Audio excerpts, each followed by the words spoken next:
Yeah, I think we're live, you know. I think we're live. Yeah, there we go. Okie dokie, man. Okie dokie. I've got a feeling this is going to cut out because my internet's been terrible. So if it cuts out, it cuts out. What can I do? Okie dokie. But yeah, the internet's been terrible today, so might be a short one anyway. To be honest, I was just fucking bit restless, so I thought I'd fire up a quick live stream. See if anything comes of it. It's a bit late, but whatever. Whatever. Yeah, big up to Justin, man. Hopefully you're doing well, mate. Hopefully you're doing well. Yeah, like I said, man, my internet's a bit dodgy, so yeah, it could cut out. It could cut out. Man's had that fucking terrible hay fever today as well, which has been winding me up, man.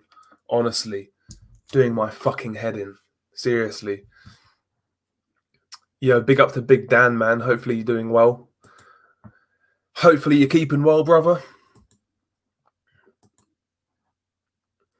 Yo, big up to Nordic as well, man. Big up to Nordic. Yeah, don't usually stream this late, but yeah, I mean, I'm fucking restless as fuck right now, so I thought, why not? My plan was to go to bed early, you know, because I've been sleeping like absolute trash, but here we are. You know, I'll probably be up to like fucking 3 a.m. or something stupid, but there we go. What can we do, man? What can we do? Yeah, big up to Levi Khan. 7 p.m. 7 p.m. Sorry, in New York. Yeah, man. How's New York looking right now with like coronavirus and things like that? Just out of interest, is it still like an apocalypse zone, or have you guys gone back to normal? Yeah, big up to Intangible. Hopefully you're doing well, mate. Hopefully you're keeping well. Got a bottle of water. We are still sober. Sober as a nun. We're doing quite well. Yeah, Nordic, I've been really feeling it actually. Since I've been working from home due to all of this nonsense, my sleep schedule's been terrible, man. It really has. I've been sleeping very poorly. And some days you feel it, man. Some days you really do feel it. And today's one of those days. But here I am, man, still awake like an idiot. Unrivaled's definitely not sober. Jesus Christ. Yeah, I'm gonna fucking smash it, mate. I said I'm gonna do a month completely sober. I'm gonna smash it. I really am. Big up to that guy, man. Hopefully you're doing well, mate. Hopefully you're doing well. Okay, so Levi Khan, Ghost Town a few months ago, then Warzone for a few weeks. Now back to reality, a step at a time. Yeah, that's good to know. That's good to know. That's good to know, man. See, I'm so fucking tired I can barely string a sentence together. But yeah, that's good to know. I still feel like the whole atmosphere, public, like in public, if you go out and you mingle around, like the whole atmosphere is still really weird over here. Just the atmosphere is terrible, man. So negative, so draining. I just don't want to be around people right now, to be honest. I've not really struggled with lockdown all that much, in all honesty, because I'm quite an introvert anyway. I've got my friends, um, my close family, a couple of girls here and there, and that's it. That's literally it. I don't really, it's not really affected me that much in a sense, but just the whole vibe of this, like this environment's been doing my head in. It really has. Yeah, man. Oh yeah, Danny Williams fought tonight. Yep, Danny Williams. He looked terrible, man. He looked terrible. I mean, he was sitting down before the fight even started. You know, in his corner, he was sitting down before it even started. So, yeah, man, Danny Williams. How that guy still gets licensed, I don't know. I really don't know because the guy's had like 90 odd fights by now, 30 odd losses, 35 losses, something stupid like that. Yeah, Danny Williams, man, Jesus. Danny Williams was a half decent fighter back in the day, obviously, but yeah, poor Danny Williams, man, poor Danny Williams.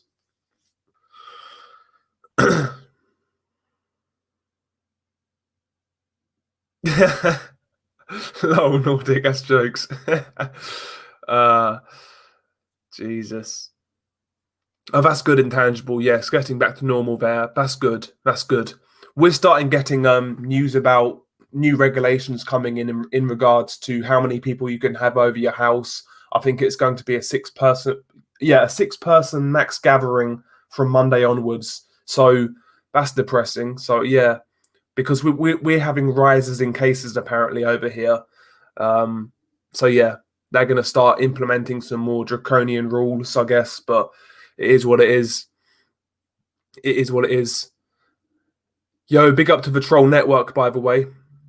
Nice of you to drop by. The Troll Network has a channel, for those who don't know, as does Nordic Warrior, as does Unrivaled Boxing Talk and News.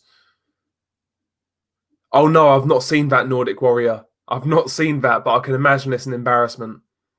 I can imagine it's an embarrassment. Yo, big up to Die Hard Casuals as well, man. Big up. Exactly, Nordic. Have 7 people around, yeah, just out of spite. Yes, sir. Oh yes, Buddy's Boxing Cobbles. He's got a channel. Die Hard Casuals. He's got a channel. Big up to all of these guys, man. Big up, you guys. Oh yeah, and Intangible. Yep, Intangible's got a channel. Yeah. By the way, that Chudinov Sadiq fight weren't too bad. Actually, it was a lot better than I was expecting. I was expecting Sadiq really to kind of get blown out in a sense, because Sadiq's only really fought at area level, but he did okay. He did okay. Won a few rounds. You know, he was definitely up after the halfway point. But yeah, he got stopped in the 12. So decent fight. You know, Chudinov got it done. But, you know, from what I've seen, Chudinov is a guy who is well past his best. I don't really see him competing at top 10 level anymore. He'll get seriously hurt at top 10 level. Chudinov really, in my opinion, needs to hang him up. He's taken a fair bit of punishment in his career. Sorry, so yeah, I don't really see where Chudinov goes from here. Because I mean, let's be honest. If you're struggling with Umar Sadiq, you're not going to be a world champion again. You're not going to be competing in the top 10 again. You need to be beating that guy comfortably, and that was far from comfortable, to be honest. You know. Good fighter back in the day, but yeah, shot to pieces now, as Nordic said. Shot to pieces. Tough old boy, though. He's a tough old boy. Tough old kid, man. I mean, how many straight right hands he took from George Groves flush without going down, man, was crazy, because he was eating those shots one after the other, man. He had a good chin. He's still got a good chin, but yeah, man, he's past his best. That's a good shout, Casual Cucumber. That's a good shout. Anthony Sims Jr. versus Chudinov. Yeah, that's a good shout. I like that one. Okay, Hashman. So yesterday the odds for Bentley versus Heffron. Heffron was a slight favourite. Interesting. Okay, I might have a couple of bets on tomorrow. There's not really too much to bet on, though, is there? That's really the only fight, I guess. Yeah, Nordic, yeah. Yeah, I remember the Buglioni fight. The thing I remember about that fight was when Buglioni dropped him after the bell went. Like, he blatantly fucking hit that guy after the bell for purpose, man. That's nasty. That was nasty. Levi Khan, now I know you're trolling, mate. Malik Scott versus Alex Leopold 2 on the Wilder Fury undercard. Can you imagine that? Jesus Christ. Jesus Christ, man. Yo, big up to Official Scorecard Boxing Science, man. Nice of you to drop by. Nice of you to drop by. There's a few of you guys from Europe coming in the chat, which is good. In the same position as me. It's not even that late, you know, but I'm just fucking knackered. I'm just knackered. Yeah, I can't lie though, Nordic. I quite like Frank Buglioni because he's been like going on Twitter and basically roasting normies about COVID. So I can't hate on Frank Buglioni, to be honest. I can't hate on him. He's won me over. He's won me over, man. And yeah, exactly as Official said, man. Smash the like. Smash the like. We ain't gonna be on here too long, man. Just a quick little shit live stream, as Ty and Booth would say.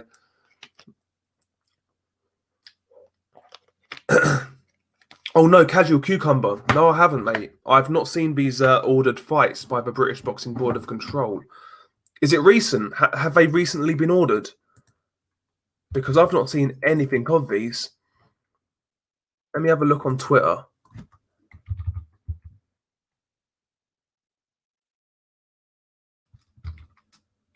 Hang on. Okay, so they've ordered Chris Jenkins to fight Conor Benn. That's a good fight. Richard Riakporhe to defend against Dion Juma. That's a good fight. James Tennyson to defend against Liam Walsh. That's a very good fight, yeah? That's some good fights there. Some good fights there. Okay. So Dubois versus Joyce, that's been ordered. Okay, we expect that to happen. Oh, no, sorry, I read that wrong, don't worry. There's a few fights there. Shakan Pitters versus Craig Richards, that's okay. I mean, yeah, there's some decent fights there. Scott Fitzgerald versus James Metcalf is going to be considered. That's a good fight. I really like that James Tennyson Liam Walsh fight, though. That's the best fight of the lot, as far as I'm concerned. That'd be a very good fight, man. That'd be a very good fight.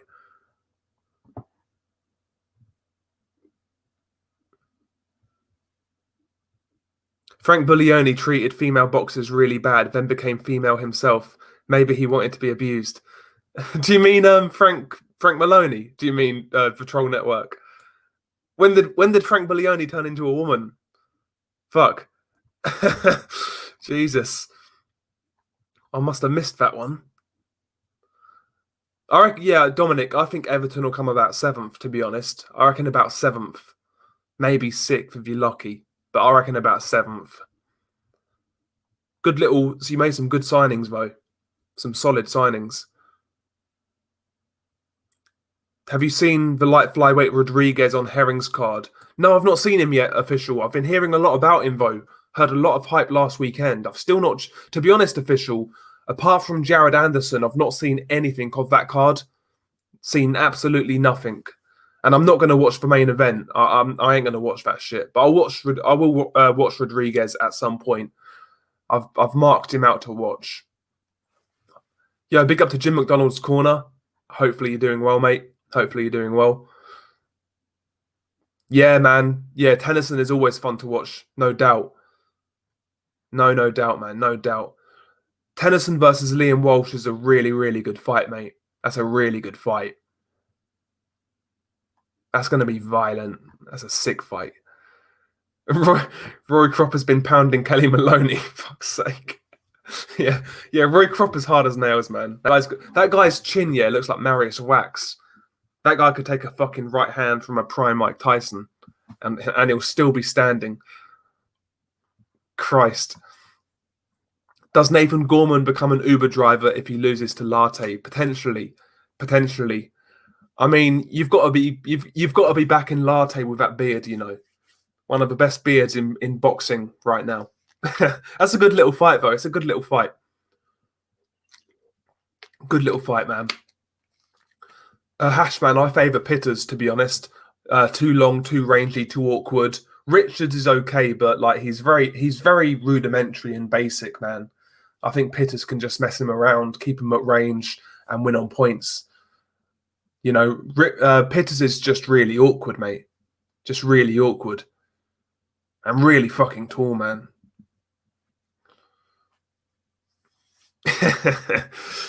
Roy Cropper smashed my chin into smithereens a few years back. Fuck's sake. Oh, shit's sake, man. He's 6'6" and 175 pounds. Yeah, that's a massive light heavyweight right there. Massive light heavyweight. He's going to be tough at anybody to beat at domestic level.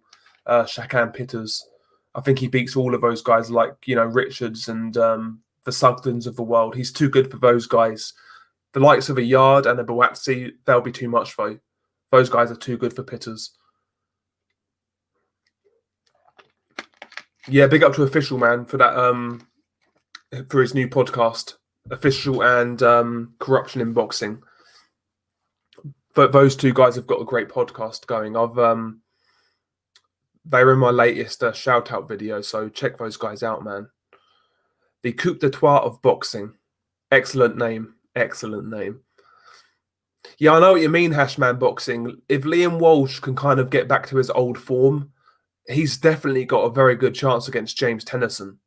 Liam Walsh was a pretty good boxer, certainly at like European level, you know. That was his kind of level. And yeah, that's a good fight. That's a very good fight. Yeah, Coppendo 9, that's what I'm talking about. Where's Terry Flanagan? I mean, we're talking about Lewis Ritson fighting Miguel Vasquez next. I would have much preferred Terry Flanagan to fight Lewis Ritson. I would have liked that fight. But no, you know, we're stuck with fucking Ritson fighting Vasquez and Flanagan's out in the cold, you know? But there we go. It is what it is. Yeah, Jordan Thompson. Yeah, he's a cruiserweight. Yeah, Jordan Thompson. Yeah. He's not really been that active, though. He's not really been that active. I've got him. He follows me on Twitter, actually, so maybe I should fucking DM him, ask him when he's going to fight again. Get him on the channel. No, I'm joking. I don't want to do interviews. I don't want to do interviews on this channel, you know. That's not my style. I'm a fucking boxing fan, you know.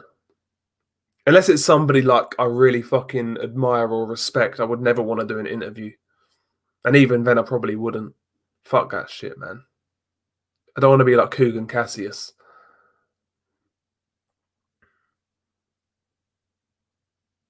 Oh, Hashman, he's got latte stopping Gorman. He certainly cracks hard, you know. He certainly cracks hard. Gorman, man, I don't know about Gorman. He's been out of the ring for a long time. He got smashed up in his last fight. Where's his head at right now? I'm not entirely sure. Latte's definitely a tricky comeback fight, to be honest. I quite like that fight. It's a good fight. It's going to tell us a lot about Gorman, where he's at right now. It's a good little fight.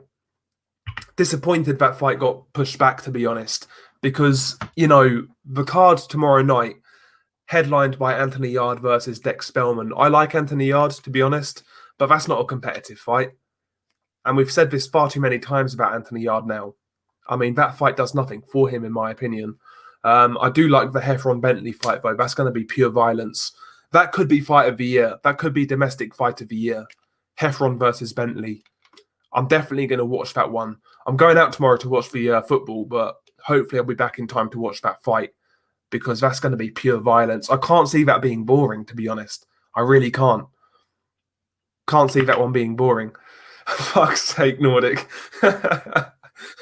Gorman's been busy laying tarmac and nicking lead. Yeah, I'm not a fan of Kugan Nordic. I haven't been for a very long time. Very long time. I don't really like anybody in IFL. I think Kugan's a bad interviewer. Umar, I don't think he's great. The best interviewer they had was James Helder, and he wasn't that good either. They're terrible. Boxing Social are okay. Rob Tebbett's okay. I know that guy's actually a boxing fan. He genuinely knows about boxing because I follow him on Twitter. Sorry, he knows his stuff. So he's actually a boxing fan, which is good. But even him, you know, a lot of these guys kind of, I don't know, they ask safe questions, man, and they don't really push the envelope out there kind of thing. Yeah, I'm not really a fan of any of these guys, man.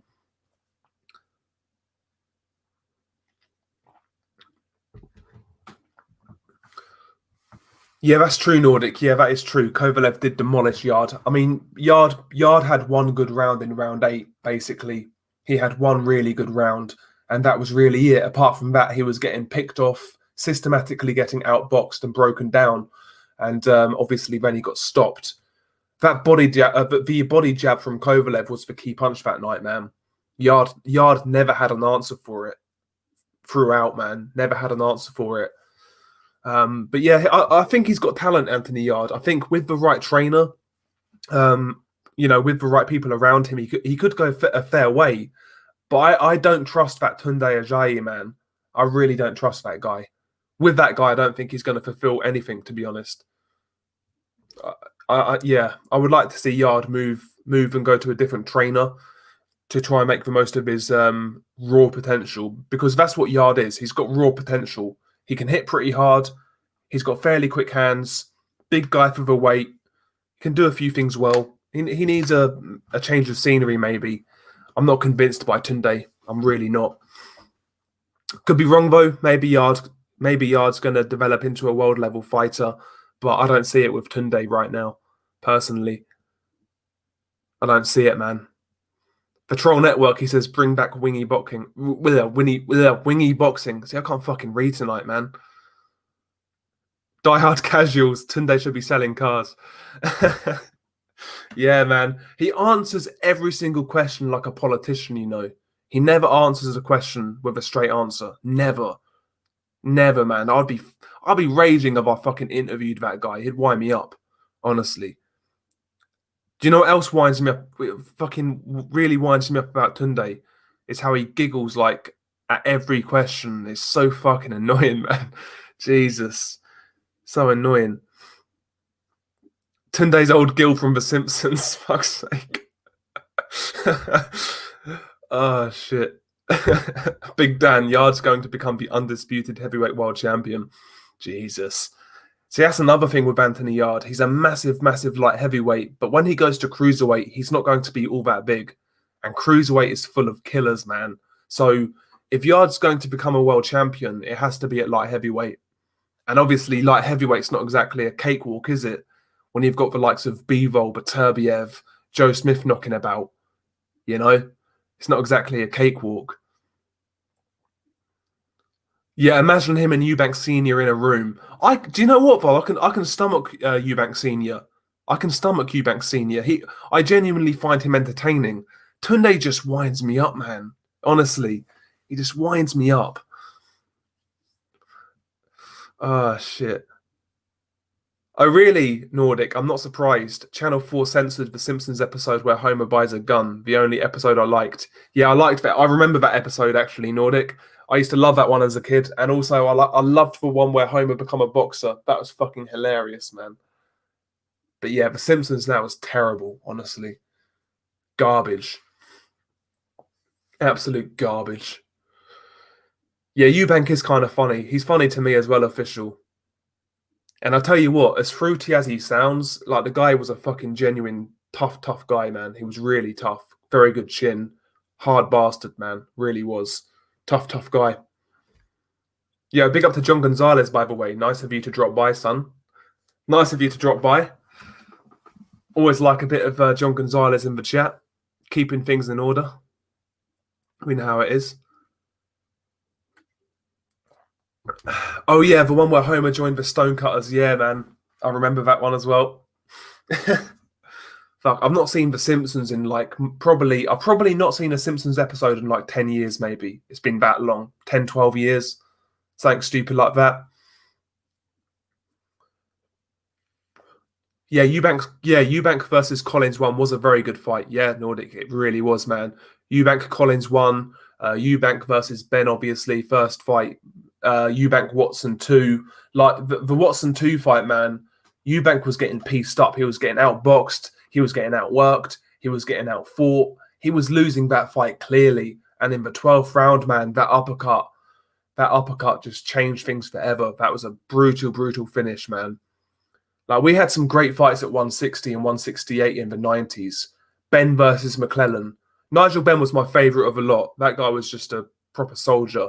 But Nigel Benn versus McClellan, Collins Eubank Ben, you know, Ben versus Watson. These were some great fights.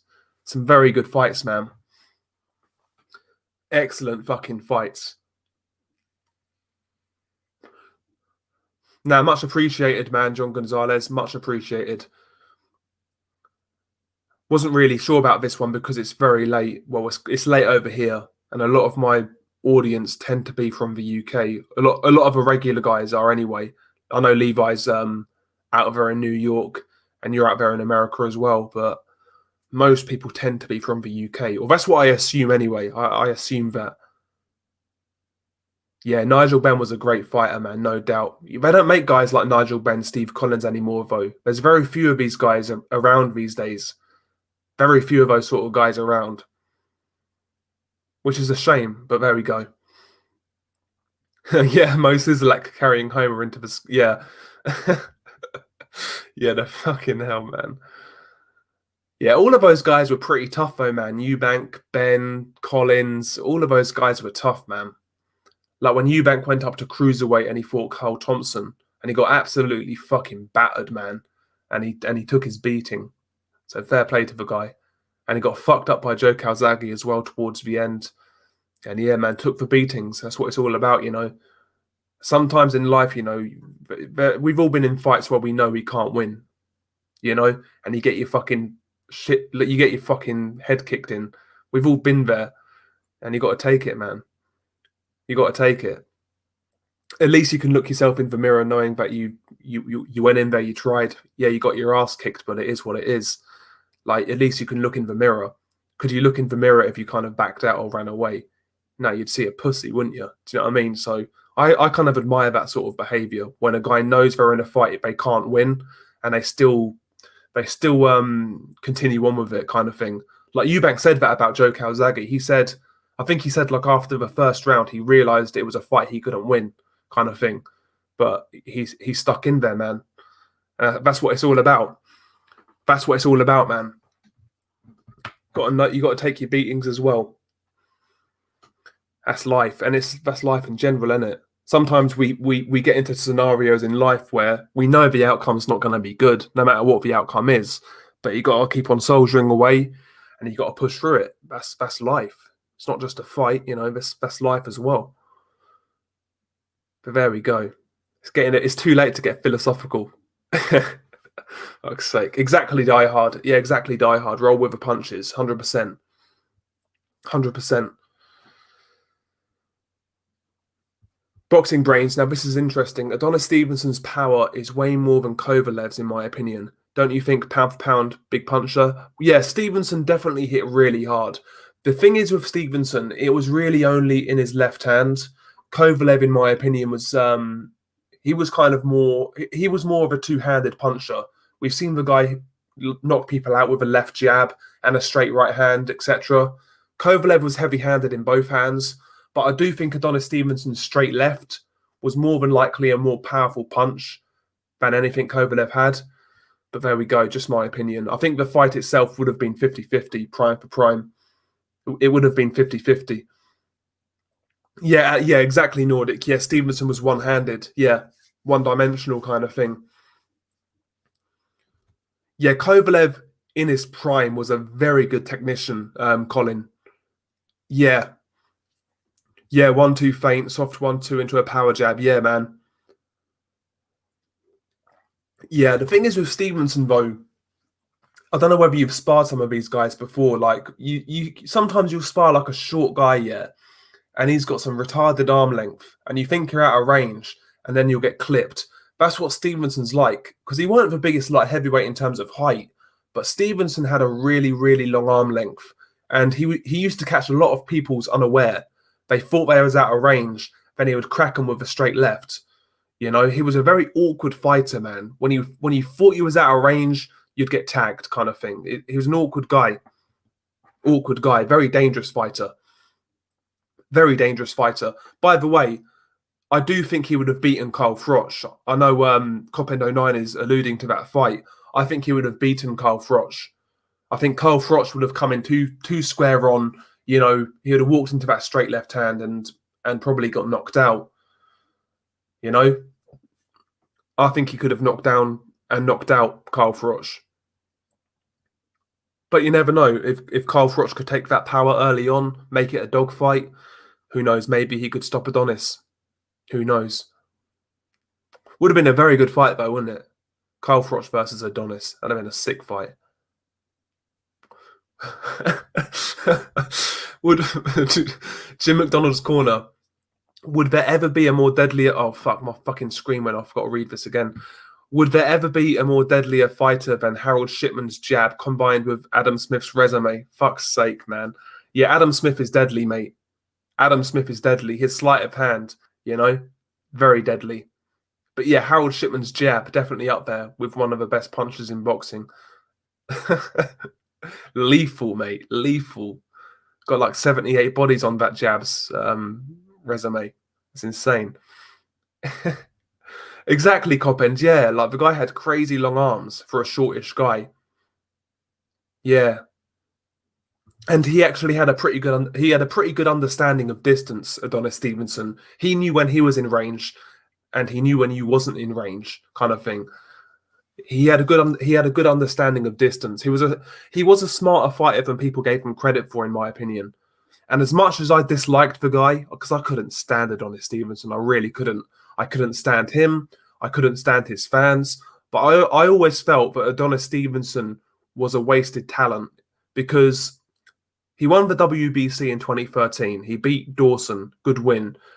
He then beat Tavoris Cloud, decent first defense, and he beat a mandatory in Bellew. That was 2013. That's a first good year as champion, good year. But after 2013, he did absolutely nothing until like 2018. And then he got fucked up. He wasted all those years doing absolutely nothing. I think he could have beaten a lot of guys in that time period. I really do. As much as I hate the guy, I think he could have beaten anybody on his day if he landed the perfect shot. But there we go. Just my opinion. Just my opinion.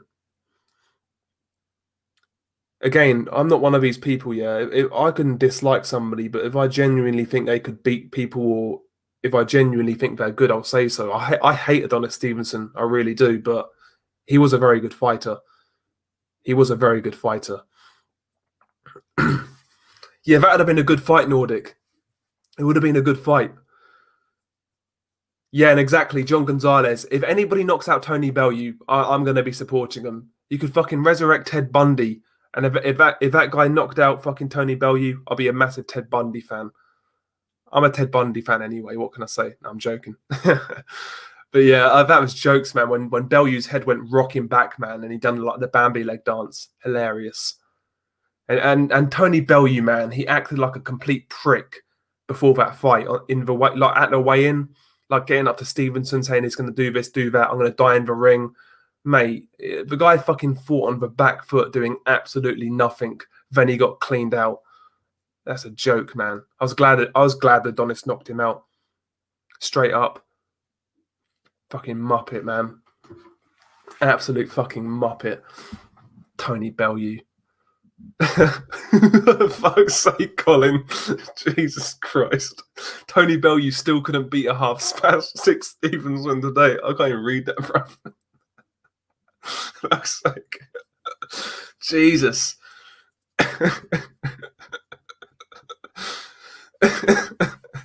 Yeah, exactly, Nordic. Ted Bundy KOs Bellew in Froch. I have always said that Ted Bundy is a stand-up citizen, a good man. Yeah, exactly. Yeah, Tony Bellends, yeah, fucking guy, man. I can't stand Tony Bellew. He's always rubbed me up the wrong way.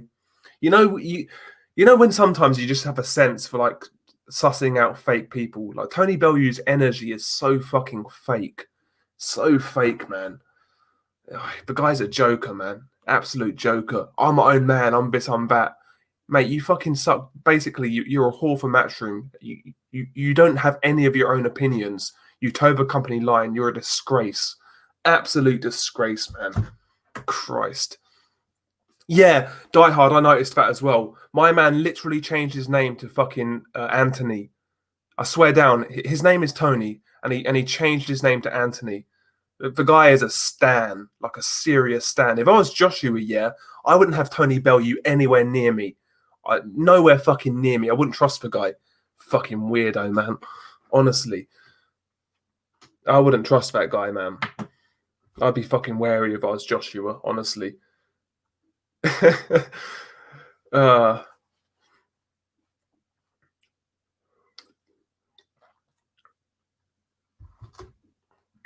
Jackie Myers, do you remember when Bellew did that hang on all paedophile speech on IFL, and he made out like he was the first and only person to ever think or say it? Yeah, I know, man, exactly. That's not a groundbreaking opinion. Everybody here, at least I hope they feel the same way, everybody here would want a paedophile to get fucking executed. Like, no questions asked. Just a bullet through the head or on a fucking end of a rope. Do you know what I mean? Like, Bellew's not exactly doing anything groundbreaking by saying that.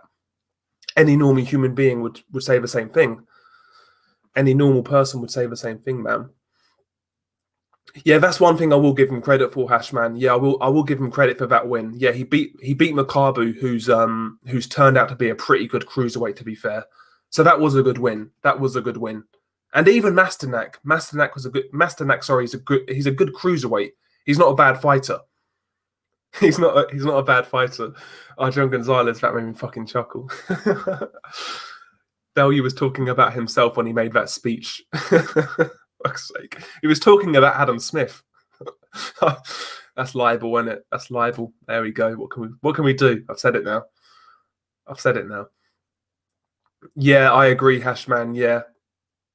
I don't know actually about beating other belt holders, to be honest.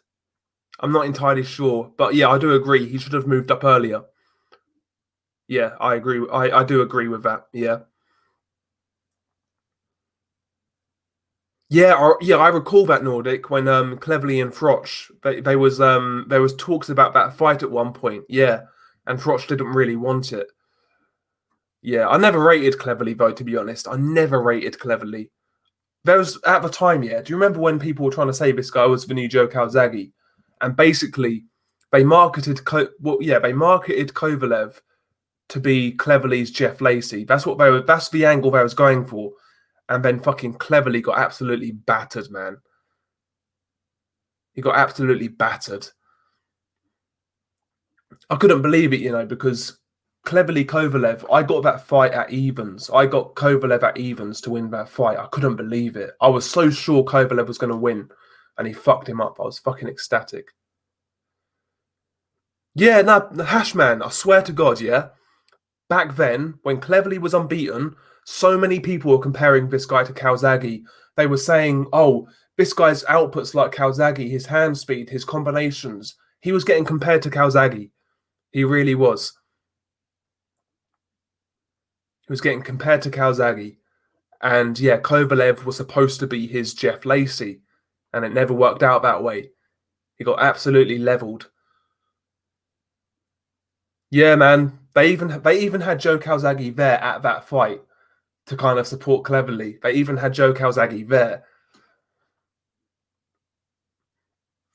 Yeah, Enzo. Yeah, I remember Enzo. Yeah, Enzo. The thing is with Enzo, though, Enzo was a good fucking watch because he was like the prototype David Price, but a better version.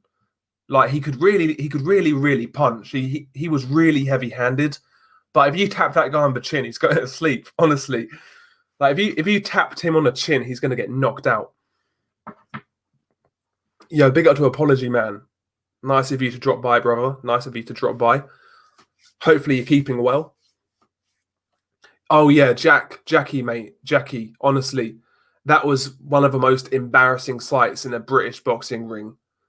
When was it Terry O'Connor? When Terry O'Connor literally carried Nathan Cleverly back to his corner after being absolutely shellacked in round 3. Absolutely embarrassing, man.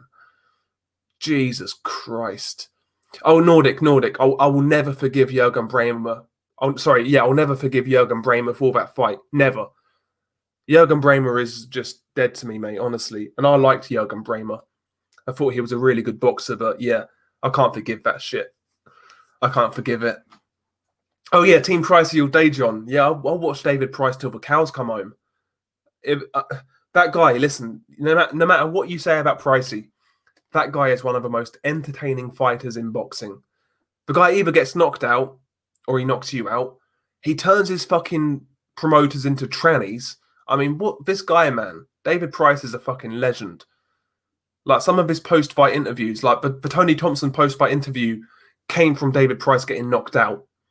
Frank Maloney turning into a tranny came from David Price getting knocked out. David Price versus Cash Ali, the trash talk, the build-up to that fight was hilarious. Then he got bit and mate, he got disqualified. Like Price has so much entertainment value in his career. Not just him getting knocked out, but also other bits, It's crazy. It's insane. Oh, shit. Yeah, I agree, Nordic, though. Yeah, Bremer definitely ruined his rep, yeah. Bremer, I always thought Bremer would have... I wish Bremer, kind of branched out a bit more and took some more risks because he was a good boxer. He was a really technically sound boxer, man. Good southpaw, decent power, pretty big for the weight. he was a good fighter, but he never really pushed the envelope, never really like challenged himself, kind of thing. But yeah, I don't. Yeah, man, I was disappointed. Yeah, that Tony Thompson clip was fucking hilarious, man. That was hilarious, man. Yeah, I think Golovkin would have beaten Froch Nordic. I think it would have been competitive though. I do think Froch would have had his moments, and I'll be honest, he'd be very hard to stop for a middleweight to stop Carl Froch. It'd be very hard to stop. I think I said when I done a fantasy fight prediction, I think I said Golovkin by like a 117, 110 type of fight, that sort of decision. But yeah, I would take Golovkin to beat Carl Froch on points. Fairly competitive, but fairly clear kind of thing. Yeah, I agree, Hashman. Yeah, sort of 2014 Golovkin. I would say Golovkin on points. Yeah, that constant jab, the body work, the clearer punching. Yeah, I've got Golovkin. Closing the distance. Yeah, I'm going to break her hip. Yeah, and then the interviewer says, "Oh, there's going to be some pleasure." No, I don't know what he said, but it's fucking hilarious, man. It's fucking hilarious. Tony Thompson was funny. Tony Thompson was funny, man. Yeah, exactly. Yeah. Diehard casuals. That's a good way to put it. Pricey is Hearn's crash test dummy. Yeah, exactly. Yeah, like when a pay-per-view is like when a pay-per-view's in jeopardy, Eddie Hearn's got like fucking David Price on speed dial. Just call up David Price and he'll save the day. Chuck him in there with some fucking Russian killer. That'll be fine, mate. Yeah. Jesus Christ. Who do you think would have won out of Degale versus Groves 2015 to 2016? That's when like Degale was beating Andre Durrell, wasn't it? And Butte. And yeah, Groves was kind of in no man's land at that point, in a sense. Just lost to Badou Jack. I think it's a 50-50 at that point, to be honest. I think maybe Groves nicks it again. Kind of, cleaner, more effective punches. I think it'll be a similar fight to the first, potentially. It's just a pretty close fight.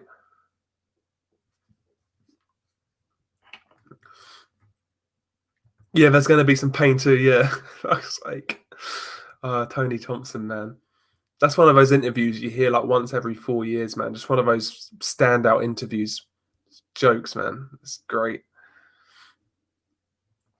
Yeah, Taylor versus Froch. Yeah, I remember that one.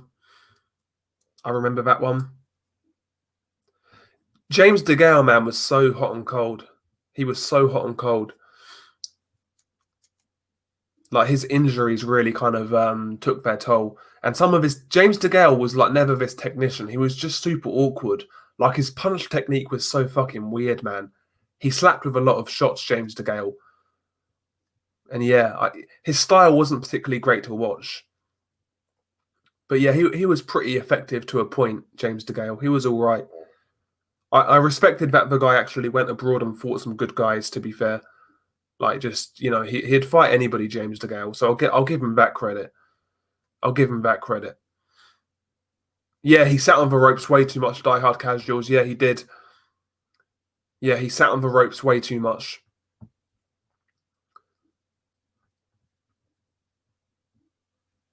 Degale versus Badou Jack, yeah, that was a great fight. Me personally, yeah, I'll never understand why people felt that, James Degale won or that it was a draw. I felt Badou Jack kind of clearly won, to be honest. Not clearly in terms of like scorecards necessarily, but he was clearly the more effective guy, man. A lot of James Degale's work was being caught on the gloves of Badou Jack, and Badou Jack finished that fight so strongly. There's no question in my mind that Badou Jack's work was clearly more effective. Clearly more effective. Yeah, I thought Badou beat Degale. Yeah, I felt Durrell beat Carl Froch. Yeah, I agree, Nordic. I felt Durrell won that fight. I think he could have made it a little easier on himself, being a bit more active. But yeah, I felt Durrell won. That's a fucking awful fight, though, man. Terrible fight. Terrible fight. Del Boy, what do you make of Vidal Riley? To be honest, Adam Moore, I've not really seen too much. From what I've seen, he looks okay, but it's hard to say right now with Vidal Riley. I mean, what's his focus like? He seems to be talking about YouTubers more than boxing. I'm not entirely sure, mate. I'm not entirely sure yet. Yeah, I thought he beat Jean Pascal, Badou Jack. Yeah, I thought he beat Jean Pascal. I thought he beat James Degale. Yeah.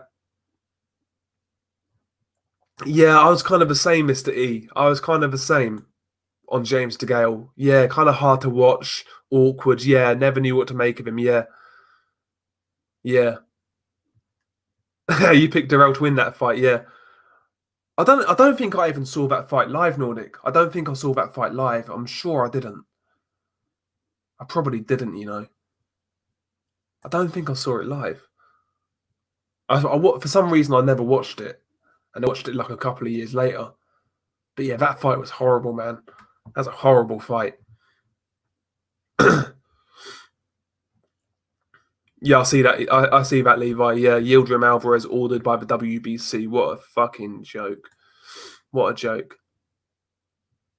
Oh, yeah, I've seen all that Canelo stuff, Levi. To be honest with you, man, I'm just not that interested. I've said for a while on this channel that I felt that Canelo was regretting that DAZN deal, and now it's come to fruition. I mean, we knew that like the relationship between Canelo, De La Hoya, DAZN, we knew that was breaking down, and yeah, I'm not surprised at all. And quite frankly, man, I've just lost. I've just lost all kind of motivation to talk about Canelo. In all honesty, as good as he is as a fighter, I'm just tired of all the politics that comes with him. I really am. Would I really be bothered if Canelo was in like a court case for like the next 18 months and he can't fight? Not really, I'll be honest with you guys. Not really. But there we go. One thing I will say though, if I could pick anybody to win that court case, it would be Canelo.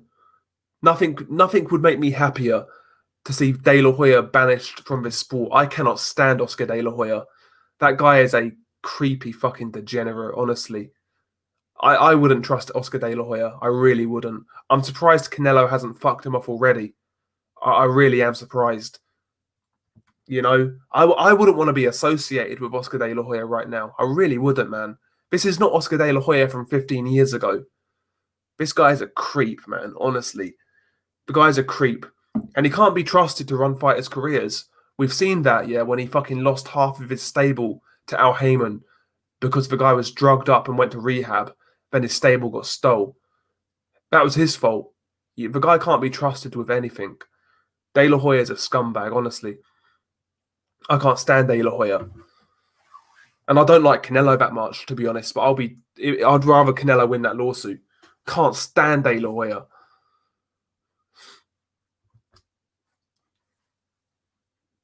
Exactly, Hashman. That's another one of my problems right now with like 168. These guys are waiting around for Canelo. Like Billy Joe and Callum Smith just fight each other. It's a unification fight. Two unbeaten fighters, you know.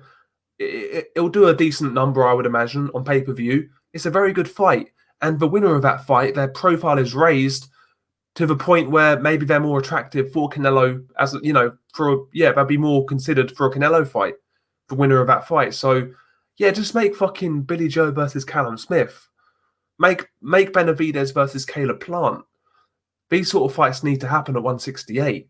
But these guys are dicking around, waiting around, just in hope they get called by Canelo. I mean, come on, man. You got to move on with your own careers. You can't base your career on a potential fight that may not even happen. We see that far too much in boxing. We've seen Kell Brook do that. We've seen guys do that around the Mayweather era. It's embarrassing. Just move on with your career. Make yourself become the guy who everybody wants to see Canelo fight. You ain't going to do that by sitting around doing nothing. That's what a lot of these guys don't understand. I don't think a lot of these guys have the, what's the word I'm looking for? They don't have the confidence to actually approach it like that, though.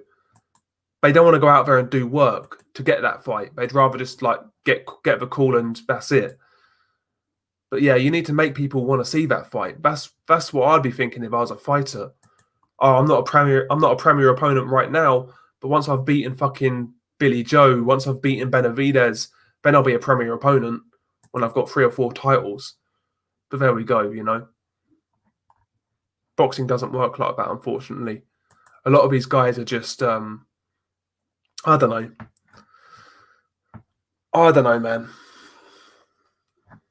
A lot of these guys don't seem to want to put in the work. You can't be basing your legacy on one fight, you know. It's the worst thing you can do. Like Kell Brook wasted a career doing that, basically. What can we say, though? What can we say? It is what it is, and it isn't what it isn't. Anyway, where were we? Hang on. Canelo and Oscar share a bed. Yeah, Oscar would definitely miss Canelo. Yeah, 100%. Overhands, yeah, 100%. Like, without Canelo, like, Golden Boy are toast. They really are. And Canelo's after, like, what, 285 million? Something stupid like that. So, yeah, if Canelo wins anything close to that, Golden Boy are done, man. They are done. I do agree, though, Gilbert Simpson. Yeah, I do agree. I think DAZN overpaid for Canelo. I really think they've overpaid for him.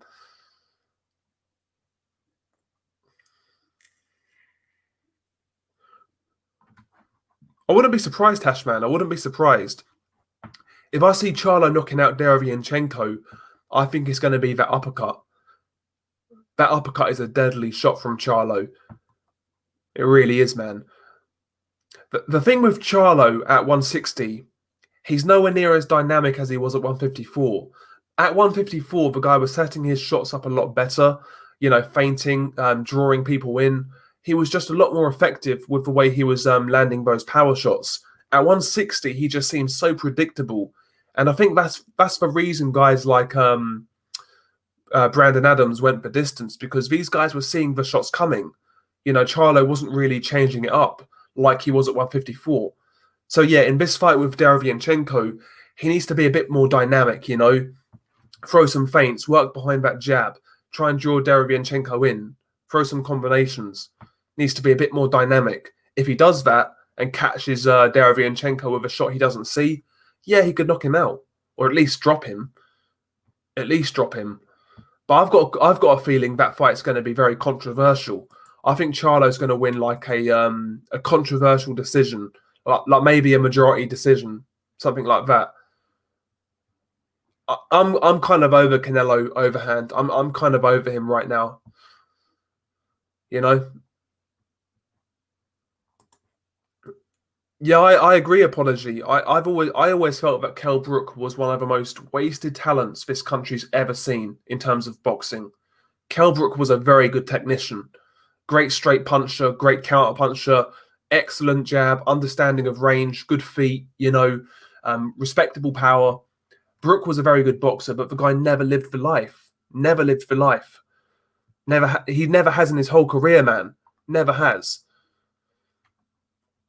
And it's unfortunate. It really is. But there we go. Ah, nice one, Mr. E, man. Thank you very much for the super chat. Much appreciated. I promise you that's not going to go in the beer fund because we're not drinking right now. So there we go. It'll go back into the channel. I think I'll get a new mic soon, actually. I've had this mic for like 3 years now, so I think I'm due a new mic. So that'll go in the mic pot. But yeah, big up to Mr. E, man. Much appreciated. Yeah, that's true, actually, Hashman. Yeah. Barrera, yeah, that happened to Barrera as well, yeah. Big up to Triple J, by the way. Big up to Triple J, man. Nice of you to drop by. Canelo generates something like 95% of Golden Boy Promotions revenue. If he goes, Golden Boy Promotions got bigger cash problems than Uncle Frank. Yeah, exactly. Yeah, Canelo is Golden Boy Promotions right now. He is Golden Boy. 100%. If Canelo gets out of that deal, I think Canelo could be like a free agent kind of thing. Just going like fight by fight. One fight he's on ESPN, one fight he's on Fox. I think that's what Canelo would do if he gets away from Oscar. I think he'll be his own man kind of thing. Kind of similar to Floyd in a sense. I don't think he's going to tie himself down to a network deal. That's what I would do if I was Canelo, if I got away from Oscar. That's what I would do. Do you know what I mean?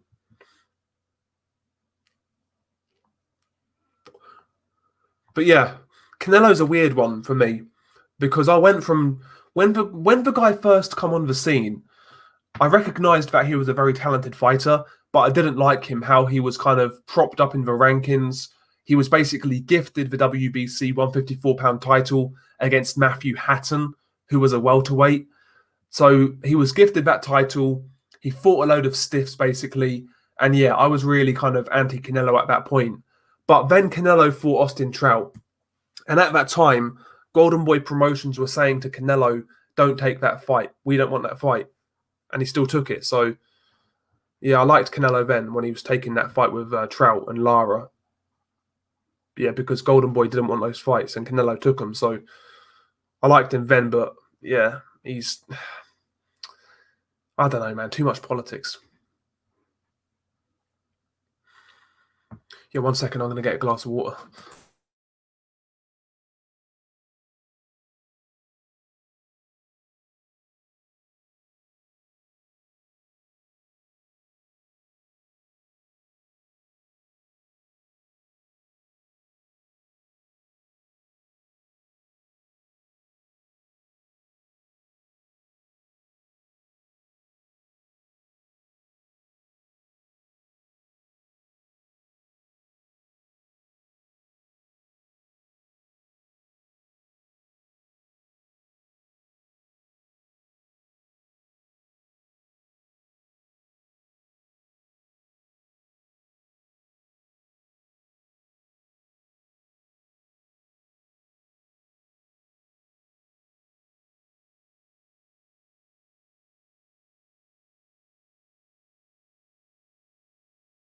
Sorry about that.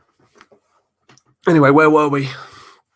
Yeah, I was talking about Canelo, yeah. So basically, never liked Canelo when he came on the scene. Then he took the fights with Trout and Lara, which Golden Boy didn't want. So at that time, fair enough, Canelo was taking risky fights. I liked him then. And basically, yeah, after that shit, he kind of became a diva. And yeah, it's one of those things, isn't it? One of those things. Oh, well. One of those things, man. Beterbiev could be a household name if he was American or British. Yeah, he would certainly be a bigger name, Colin. There's no doubt about it. He would certainly be a bigger name, but I'm not sure whether he'd be a superstar per se. But yeah, I want to see Beterbiev back in action. He's fighting in October against Adam Dinez, a German fighter. Not a great opponent, but at least he's back in the ring, I guess. Hopefully after that we see Beterbiev try to, unify with Bivol. All Russian fight, man. Unbeaten guys, unification, like a contrast of styles. That's a fucking great fight, man. Yeah, big up to Guilty Simpson, by the way. Charlo isn't as effective on the front foot as Charlo, and even Charlo couldn't get to Korobov. Yeah, exactly. Korobov's a good fighter, man. Korobov is a very good fighter. He's a guy who's underachieved, Korobov. Very good amateur, man. Very good boxer. Slick, smooth, quick feet, quick hands, southpaw. He should have done a lot more in his career because I was picking him to beat Andy Lee back in the day. I think most people were, from what I remember. And yeah, man, I expected so much from Korobov, but he never really put it together. Never really put it together. In terms of like wasted talents, maybe you can chuck him in there as well. Like in terms of world boxing, Korobov, I think he's certainly a wasted talent. I think they took too long to step him up. To be honest, they took too long to step him up. And after the Lee fight, they took too long to rebuild him, in my opinion. But he was a good fighter, man. He was a good fighter. Yeah, that was stupid, Colin. Yeah. How Eddie Hearn let Beterbiev slip is beyond me, man. I mean, we could have maybe we could have had Beterbiev versus Bivol by now. Big unification fight. But nope. It is what it is, man. It is what it is. Mind you, if Eddie Hearn didn't lose him, we wouldn't have got Vodcik versus Beterbiev. So swings and roundabouts, I guess. But yeah, I hope we get that Bivol fight though. I really do, man. Yeah, I agree, official. Like Beterbiev's training videos are insane. Like that guy is just that guy's strength is unreal, man. If you watch his training videos, like it's insane. That guy's strong, man. A lot of those guys from that part of the world though seem to be just inherently strong. Something in the water out there, man. Something in the water. Yeah, that's true, actually, Mr. E. Yeah, that is true. But yeah, you're right. Yeah, you are right. Because a few of those guys who are in MMA are actually making it quite big right now. Obviously, like Khabib. Um, but yeah, Beterbiev needs to kind of learn a bit of English, get a bit better with his English, and yeah, maybe try to come across a bit better and actually engage with the audience, kind of thing. But I think it's too late for that now, to be honest. He's 35 years old, so I think it's too late. I'm always going to watch Beterbiev, though. He's been my favourite fighter for a long time now. I don't care if Beterbiev can't speak a lick of English. I really don't care, man. He's a great fucking fighter. Just pure violence, man. Pure violence. That's what I like, I like guys who bring violence to the ring with some technical ability as well. And that's what Beterbiev does. John Gonzalez, he says, I wish Beterbiev would have started earlier, years back. He would have got the attention maybe more than what Kovalev got. Yeah, exactly. Yeah. If Beterbiev turned pro a little earlier, man, maybe. I don't think he's even that though, John. He turned pro in 2013 and he's only had 15 fights. A lot of it's been down to just injuries and promotional issues. I wish that never happened, man, because he would have been a lot further ahead right now if that never happened. But it is what it is, man. It is what it is. Yeah, that's true, Hashman. Yeah, Beterbiev he's a straight edge type of guy, and that's down to his lifestyle, obviously, his religion, and yeah, the guy doesn't smoke, doesn't drink, doesn't do anything stupid. Like he's just training all the time, man, eating well, sparring, exercising. He's doing everything, man. Beterbiev. He could be around for a little while longer. Thoughts on Dennis Hobson staging a card at a car park? Why not, man? It's creative. It's inventive. Get a few people there. Why not, man? Why not? Depends on the fights, though. I guess. Sal West, Beterbiev could compete at cruiserweight, probably. Well, yeah, I think he could. I think he could. Well, he could certainly give guys some tough fights. I mean, he gave the likes of Usyk hard fights in the amateurs. He beat Usyk once. He actually dropped him with a body shot, I believe. He beat Michael Hunter in the amateurs. That was actually quite a close fight, though. But yeah, Beterbiev's handled bigger guys in the amateurs. Maybe he could do it as a pro. Hennessy needs Hennessy needs a show in the car park, 100%, man. Hennessy's gonna he's gonna take over. Yeah, he did. Yeah, Ward retired as soon as Beterbiev was mandatory. Yep. Yeah, because Beterbiev was the IBF Mando at the time. Yeah, that's right. Do you know what, John? I think he would have beaten Kovalev as well. Just if Beterbiev gets to that body, I can't see Kovalev dealing with it. I really can't, man. Like Beterbiev, people just say Beterbiev's like some come forward brawler, but the guy's ability to cut the ring off is exceptional. His feet are so fucking quick. His feet are very quick on the front foot. He shifts his way into distance. Like he's got a great jab coming forwards. He can counterpunch while moving forwards as well. Beterbiev is an excellent front foot fighter, one of the best in the sport as far as I'm concerned. Like his shifting technique is really interesting. It really is, man. Excellent fighter. Come on, boxing brains. I know you're just kidding, but fuck me. Don't do Beterbiev like that. We're not going to have any Beterbiev slander in the chat. We're not going to have it, man. We're not going to have it. Beterbiev slander. Imagine such a world. Jesus. He would beat Ilunga Makabu and Dorticos. I don't know, man. Hashman, they are some big dudes, They can crack pretty hard as well. They can crack. I think he'd give him good fights, but I wouldn't be comfortable picking him in those fights. Glowacki though, yeah, maybe Glowacki.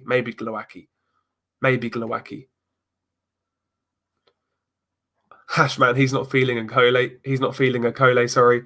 Yeah. I think a Cole could hug him to a decision win, to be honest, Hashman. I think he could hug him to a UD. He's like the English Vladimir Klitschko right now. You know, when like Klitschko was holding in those few fights, and he got that really bad rep. That's what Okole's like right now. Sorry. Yeah, I'm not a fan of Okole either. Yeah, exactly, Colin. Yeah, but Turbiev isn't Joe Smith Jr. It's educated pressure, 100%. Although one thing I will say, Joe Smith Jr. He's definitely improved. He has definitely got better. Like his jabs got better mainly, and I liked in his last fight with Elidia Alvarez. Like when Alvarez was stationary against like the ropes or in the corner, Joe Smith wasn't just wailing away. He was actually kind of varying the power of his shots. So he'd like throw like a 2-3 punch combination of light punches, and then he'd come downstairs with like a big powerful left hook to the body or a powerful right hand to the head. Like he would really vary the power and then surprise Alvarez with a power shot kind of thing. Like a few light shots, then a power shot, a few light shots, power shot. Like he's definitely improved, Joe Smith. Definitely improved. But yeah, I want to see Joe Smith, man. I want to see Joe Smith fight the winner of Salamov and Vlasov. That'd be a good fight. Whoever wins that fight. Would like to see Beterbiev versus Yard. I think right now, Adam, Yard gets killed. I know Yard performed well. He performed quite well against Kovalev. But yeah, he needs some seasoning, I think. He needs some seasoning. He needs 3 or 4 fights, man, before he gets to a world title again.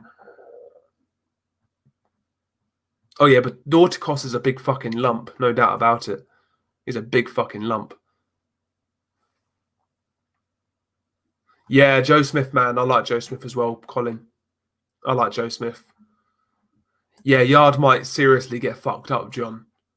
Yard might get seriously fucked up. He needs like 3 or 4 fights building back up to world title level. He's fighting tomorrow, actually, Anthony Yard, and he's fighting Dex Spellman. Dex Spellman's like he's not even a British level fighter, to be honest. He's like a club fighter. So he's fighting that guy tomorrow. That's not going to do it, you know? That's not going to do it. You need to fight fringe world level guys, unbeaten guys, you know, guys with ambition. You know, someone like Lyndon Arthur, who's like an unbeaten guy over here, that'd be a good fight. After Lyndon Arthur, fight someone like Sullivan Barrera, Shabransky, guys like that. You know, these are the guys Yard should really be fighting. But yeah, he's going back to his old ways for some reason. Yard versus Pascal, that'd be a fun fight. That'd be a fun fight. I'd watch that. Yeah, that'd be a fun fight. Yeah, Dorticos is definitely he looked fleshy when I last saw him, Colin, and that was when he was training a couple of months ago. Shabransky's useless. I think it'll be a good test for Yard though, Hashman. Like I fucking burped. That's disgusting. Now, if we're talking about Yard, who he's beaten, Shabransky would be his best win. I don't think Shabransky is a bad fight for him. I really don't.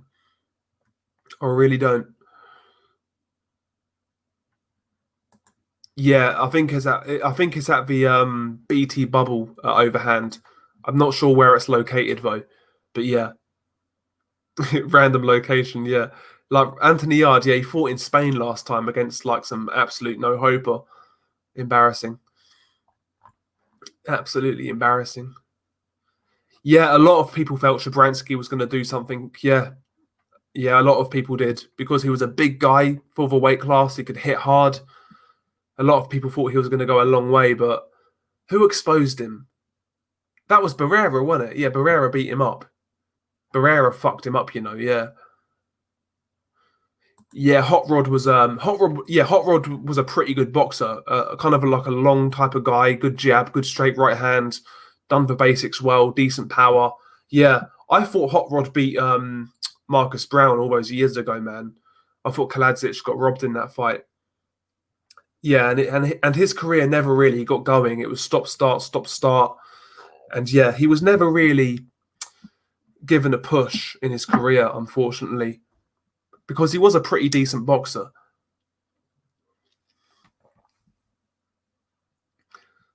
Hashman, he says, awful fighter, Lyndon Arthur would beat him. Are you talking about Shabransky, Hashman? Do you think Lyndon Arthur would beat Shabransky?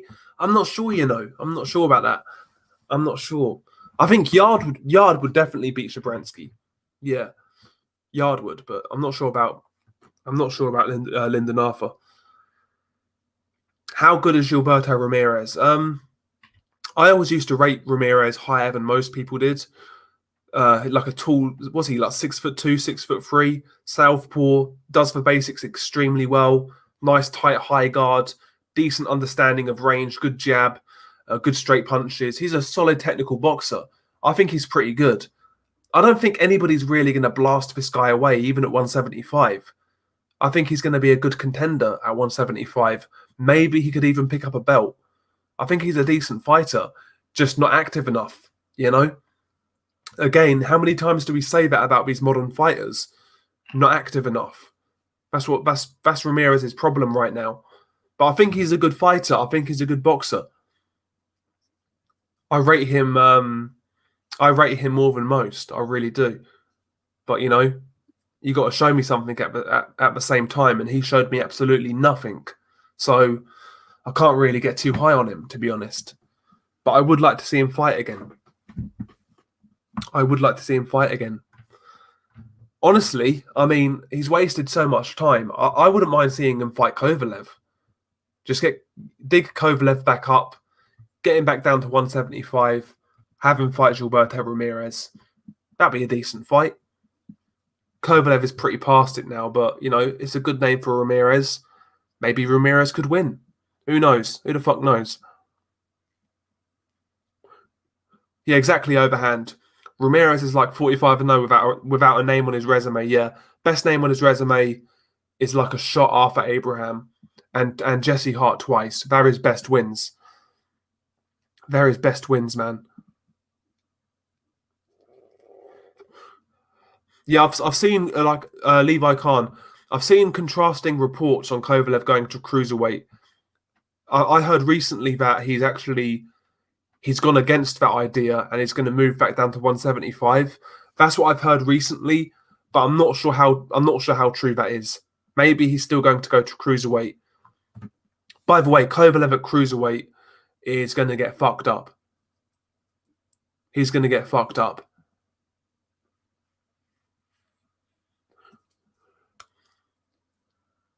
Yeah, I agree. I agree, Colin. I agree. Kovalev needs to retire. Yep. He's past it. Like he's done. He's done. It's not going to come back. He's not lived for life as well. That's another thing. He's not lived for life. The aura's been broken. Kovalev is done. He's done. He can still beat like fringe level guys, but he can't beat the elite guys no more. He can't beat a Bivol. He can't beat a Beterbiev. It's over. It's over.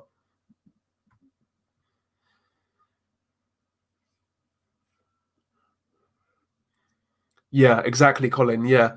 I used to really like Kovalev as a boxer. One of my favourite boxers in the game at one point. Great jab. My favourite jab in boxing, no doubt. My favourite jab in boxing. The body jab, varying it from body to head. The feint game was unreal for Kovalev. But yeah, the guy's done. He's done. If he lived Beterbiev's lifestyle, the guy would still be on top now, in my opinion. But he didn't. Liked his drink too much, got himself in trouble. Got a bit of money, and that's the way it is, man. That's the way it is. Yeah, Colin. Yeah, watching one of your favorite fighters past it. Yeah, that's not very nice. Like, believe it or not, David Hay was my favorite fighter as a kid, and watching him fight Tony Bellew was fucking so annoying. Especially it being Tony Bellew, man. I was so fucking wound up both times, man. Like, that's my favourite childhood fighter. When I was a child, David Haye was my favourite fighter.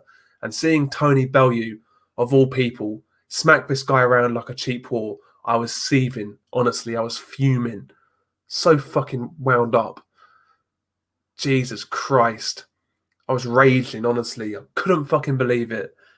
Like, I know David Haye was a bit of a fucking con man, and you know, he didn't deliver on a lot of promises, but I really liked David Haye as a kid. He was the guy who actually inspired me to go into a gym for the first time. So I'm always going to have nostalgia towards David Haye, to be honest. And yeah, seeing him getting bashed up was fucking horrible. But yeah, John Gonzalez, man. Yeah, Lebedev, yeah. When he fought Gassiev, that left hook to the body, man, should have finished him. Yeah, that should have finished him, man. But bro, he fucking soldiered on, man, and he gave Gassiev problems as well. Yeah, he gave Gassiev problems. That was a fairly close fight. That wasn't a one-sided fight. Yeah, UK boxing was shit back then, Colin. Yeah, David Haye was literally the only thing going at that point. Like in 2009, 2010, maybe 2011, like David Haye was the only thing going. Everything else was like fucking small hall shows on Sky. Nothing really of any consequence, you know. Carl Froch was doing his thing, but nobody knew who he was, kind of thing.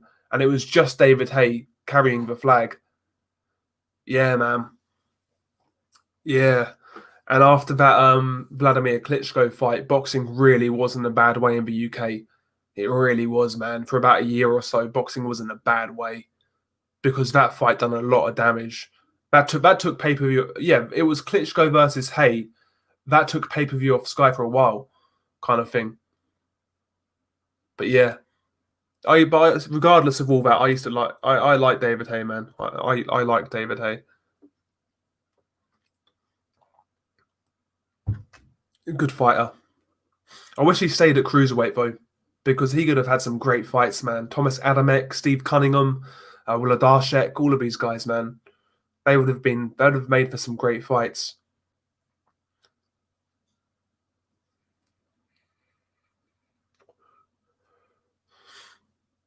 Yeah, I've seen Gassiev, John. Yeah, Gassiev looks huge. Definitely bulking up. But yeah, apparently, John, I've read on Boxing Scene. Apparently, he could potentially be fighting in November in Russia. Hopefully, that comes to fruition. Hopefully, that comes true. Do you know what, Hashman? Believe it or not, Hashman, I think Steve Cunningham would have been the hardest fight for him at cruiserweight at that time. I think Steve Cunningham would have been a really hard fight for David Haye.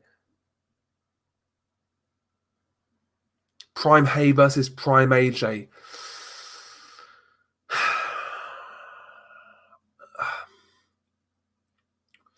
I think he could definitely knock out Anthony Joshua, a prime David Haye. Like a heavyweight 2009, 2011 David Haye. He could definitely knock out Joshua. But at the same time, man, like David Haye was very economic against the big men, as we saw against Valiev, as we saw against Klitschko. You know, maybe he wouldn't take enough chances to win that fight. I don't know, man. I want to say David Haye out of bias, just me being a former Haye fanboy. But I think it's like 50-50, maybe leaning towards Joshua. I don't know, man. I think I'd lean towards Joshua. Okay, so his handlers want to give him 2 to 3 tune-ups before title challenges. Okay, I'll accept that, John. And as long as he fights again, I'll accept that right now, to be honest. I'll accept that. Anyway, lads, I'm going to wrap this one up. It's 1:30 in the morning in the UK, well, 25 to 2. So I'm going to wrap this one up. Just really a quick stream to talk a bit of shit. And yeah, smash the like on the way out. Be much appreciated. Hopefully you guys enjoyed it. Peace.